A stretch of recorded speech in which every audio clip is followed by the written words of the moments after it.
Hey USA, it's just me, and as you know, I'm nobody, just an American, and this is Just an American Moment. This is the podcast where we ask the questions the mainstream media won't ask, and we provide the answers and solutions the political class either can't or won't. So, welcome to today's podcast. Now, to keep from laughing through this whole podcast, I've just got to tell you that I just finished reading the article about Joe Biden passing gas in front of Prince Charles's wife. And I'd be laughing through the whole podcast if I just didn't put that out front. So there you go. Anyhow, for those of you who follow me, you know that I haven't put a podcast out in a couple of weeks. That's because even though the government doesn't believe it, I have a real life. And the reality is that I've been just, number one, really busy. Number two, I've spent so much time screaming at the TV for the last couple of weeks that I imagine that my podcast wouldn't be quite as pleasant as it will be today. And today may not be all that pleasant either. But anyhow, where do I start? There is so much that has been going on the last few weeks. I mean, first of all, you've got this goofball climate cluster blank in Europe, where the president succeeds in making a fool of himself. You've got the crazy, crazy spending proposals that the Democrat Party has made, and nobody has read the literature that goes with the bill. You've got inflation going off the charts. You've got invaders coming from the south. You've got problem after problem in this country. You've got gas prices out of control. And it's funny, I don't remember this a little over a year ago. But I had to think about how to go about doing today's podcast. And the way I decided to do it is to go back to kind of what I've been doing all along, which is asking questions. And I was able to put a lot of questions together for today. Some with answers, some without. It's up to you to find out. So let's take a quick look at what's going on. First thing that struck me were the potential 60,000 invaders who are on their way to our southern border. Now, it's amazing that on CNN, MSNBC, you don't hear about any of this. And yet these people continue to migrate towards the border. So what are we going to do about it? The Biden administration refuses to even acknowledge that they exist. So what are they going to do when those 60,000 non-existent people show up at the border? Which leads me to another question. You've got 20,000, and this doesn't include, of course, the 400,000 runaways, but you got 20,000 people who were taken from the Texas border and redistributed around the United States. As I said, I believe it was in my last podcast, these are invaders. They came into our country illegally. And we flew them by night into different cities around the country. We don't know if these people have been vaccinated. We don't know the age of these people. We don't know if these kids will be showing up in our schools. I'm still puzzled as to how all these people can get into our country unvaccinated, yet when you come in legally now, you have to show a vaccination card. What's that all about? Doesn't anyone want to question these? Don't you want to challenge your congressperson for some answers? Particularly if you're in a blue state, because quite honestly, they're not serving you really well. But where have these people gone? We already know of one instance in Florida, which is just appalling, where some young person said they were 17. They weren't. They were 25. And they murdered a father of 4 in a family that was hosting them. What does that tell you, folks? Wake up. Wake up. Wake up. It's out of control. Then, what about Afghanistan? Well, there's two things to look at in Afghanistan. First, what about the people we haven't gotten out yet? Not a word from our media on it. It's as though they don't exist. We don't know where they are, who they are, what they are, and if our government knows, they're not telling us. So why aren't we hearing about this? It's absolutely freaking insane. And yet it goes on and it goes on and it goes on. Totally unacceptable. And speaking about Afghans, we only know that 3% of the Afghanis brought into this country were vetted. So where are they now? Why are they allowed to just wander through our country? And by the way, what kind of compensation are these people going to be getting? Do we know? You're paying for it. I think you have a right to know. Maybe our Congress people ought to tell us that. How much money is each Afghan individual costing the American taxpayer? I'm not saying they're not welcome. I'm saying, what are they costing us? And what are they doing with them? And where are they going? And have they been vaccinated? And all those questions the media will not ask. Will not ask.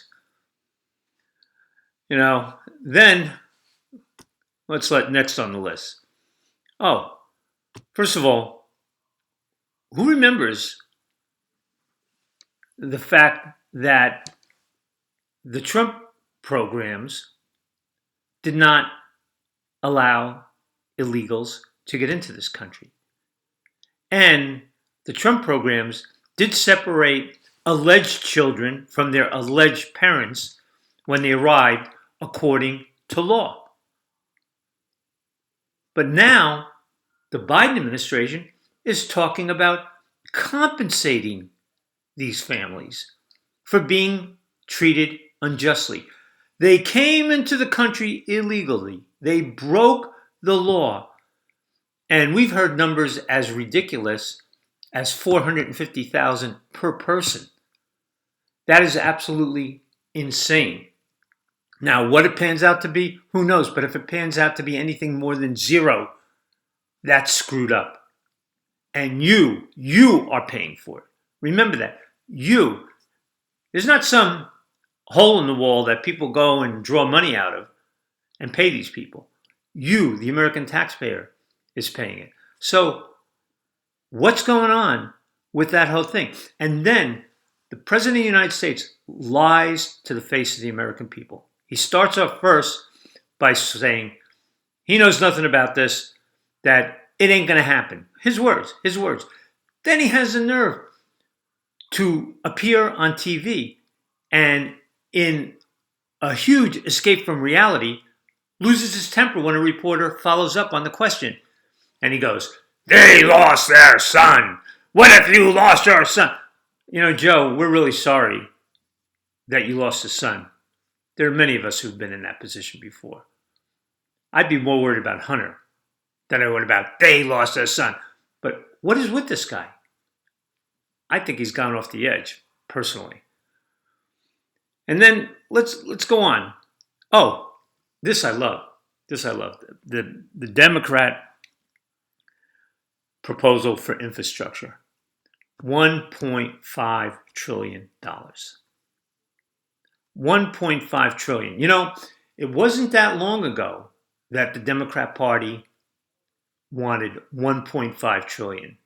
Under the Obama-Biden administration, they wanted $1.5 trillion for shovel-ready jobs.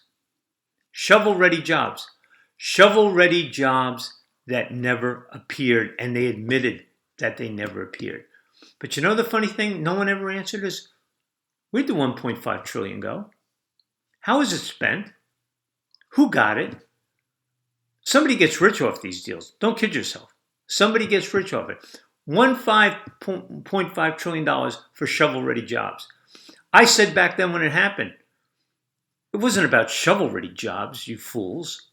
It was about tech-ready jobs. You want to make America ready for the future? Talk about tech-ready jobs, because those are the jobs that we're going to need in this country. But now you got the Democrat Party, Biden administration, talking about another $1.5 trillion for infrastructure. Have any of you read that bill? I read the whole table of contents for that bill. It is absolutely appalling. It sounds like a document for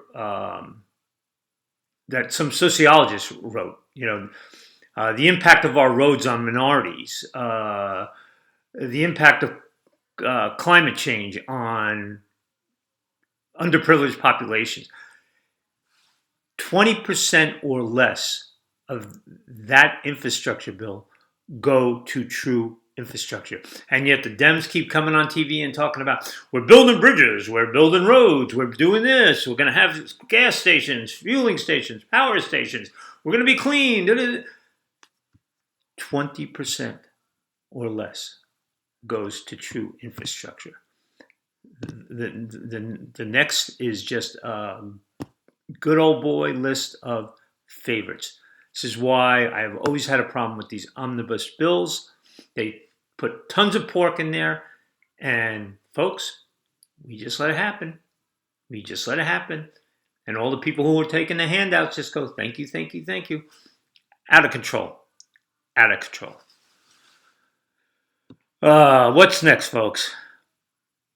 We got infrastructure covered. Oh, hypocrisy. First of all, most of us weren't even told that before Biden went to see the Pope, Nancy Pelosi went to see the Pope. And only did the news cover it at a very limited level. And it only appeared on one Sunday morning news show that I could see. And Pelosi, who's got masks on for everyone in Congress, all this, meets with the Pope without a mask. First of all, why was she going to meet the Pope? How's that helping her constituents in San Francisco who've got feces and needles and everything else all over the street? She goes and sees the Pope. And then she took off to another climate summit somewhere else. And then then the president goes and sees the Pope. No mask. So let me understand the whole mask thing. It's okay for some, but not for all. And unless you're part of the some, you have to wear a mask, just like vaccines. It's okay for some not to get vaccines, like those coming across the border illegally. But those who want to come into our country legally must have a vaccine card. You got to ask yourself, folks, does this make sense? You really, really got to ask yourself. And then the vice president of the United States is campaigning in Virginia when she's supposedly the border czar. What the hell is going on? Ask yourself, what's going on? I was thinking about this a lot the other day as I filled up my gas tank. Under Trump, we had no energy crisis. We were a net exporter of energy. Now we've got the President of the United States pleading with OPEC, please give us some more oil. But we have a green initiative also going on. Now, look, we all know this is true, folks. The Democrats and the green fanatics want the price of gas to go higher and higher and higher, because that's the only way they can get green energy to be competitive. So they're not going to do anything to solve this, quote, energy crisis, which we didn't have before. And isn't that funny? Always with that party, everything is a crisis. And it's an existential threat. Most of them don't even know what the word existential means. That's how much they use it. They don't even know what it means. It's absolutely crazy. Okay, let's look. Oh, and I got to laugh. The whole Hunter Biden thing got swept under the rug. Guys showing up in galleries in New York City, making $500,000 on his crapo artwork. And no one asks, isn't there a conflict of interest here? Why aren't we allowed to know who the buyers are? Why? What? Give me a reason why. You know why? Because somebody is in somebody's pocket.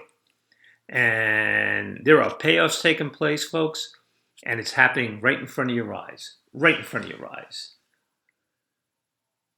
Oh, and let's see. What do we got here? Oh, well, of course, this is my favorite of all. It's like the fact that Joe Biden will not answer questions. Now, it's bad enough he never appeared during the presidential campaign. He doesn't answer questions. And when he does, he fumbles along poorly, or they're pre-written and prepared questions for him. The man cannot answer questions. That should be terrifying to you, the American public. Which leads me to where I want to finish. And it's like, stop sleeping, America. We need to demand that we get answers. We need to demand it. It is our fault. We are allowing this to happen. We're watching these clowns on TV refuse to answer questions that are critical to how this country goes forward. And they're not doing it. You know, it cracks me up because these people are anachronisms, most of them. I mean, Joe Biden, 79 years old. Nancy Pelosi is 81 years old. Dianne Feinstein is 86 years old. And the same applies on the Republican side, too. We have got a geriatric generation making decisions for the rest of us. And being an old guy myself, I know that's a bad thing. Because they're not going to be around to see what they've done to damage this country. They're not going to be around.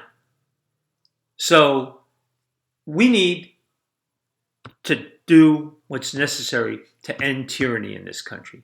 And the great thing about this country is, based on our Constitution, we have a legal process that allows us to get rid of these peoples. So the fault falls on you and me, the American people. The fault falls on us because we have to get around the partisan politics, or I should say nonpartisan. It depends on how you want to look at it.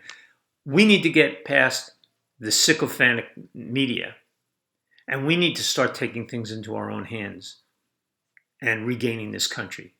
Make America Great Again was actually a terrific slogan. Doesn't matter who said it. It was a great slogan. America, America, America. It is time to choose.